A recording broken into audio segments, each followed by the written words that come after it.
হ্যাঁ, দীপান্বিতা। হ্যাঁ, নমস্কার স্যার। নমস্কার, অনেক অনেক অভিনন্দন দারুণ রেজাল্ট করার জন্য। অসংখ্য ধন্যবাদ। কেমন লাগছে? খুব খুব ভালো লাগছে। ভালো লাগছে? এক্সপেক্ট করেছিলে ফার্স্ট হবে মেয়েদের মধ্যে? না, এত ভালো এত ভালো রেজাল্ট সত্যি আনএক্সপেক্টেড একেবারে। আমি ভাবতেই পারিনি। আচ্ছা, কি নিয়ে পড়বে ঠিক করেছো? আপাতত আমার ম্যাথটা ভালো লাগে, আর আচ্ছা, আর দেখি আমি জয়েন্ট এন্ট্রান্সটা দেবো, দেখি তারপরে কি হয়।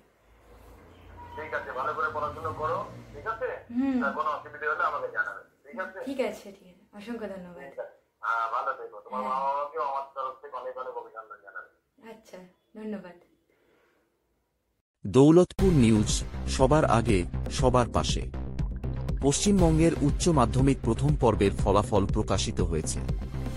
এই বছর দৌলতপুরের কৃতী ছাত্রী দীপান্বিতা পাল 98.4% নম্বর পেয়ে মেয়েদের মধ্যে প্রথম স্থান অর্জন করেছে। উল্লেখ্য, পশ্চিমবঙ্গের উচ্চ মাধ্যমিক থেকে 4 সেমিস্টার ভিত্তিক নতুন ব্যবস্থায় পরিচালিত হচ্ছে। 2025 আর 26 শিক্ষাবর্ষ থেকে পরীক্ষাগুলি 2টি সেমিস্টারে ভাগ করা হয়েছে।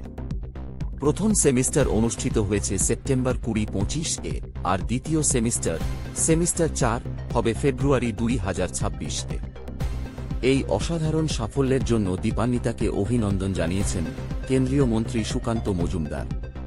তিনি বলেছেন, ভবিষ্যতে সে আরও বড় সাফল্য অর্জন করুক, এই শুভকামনা রইল।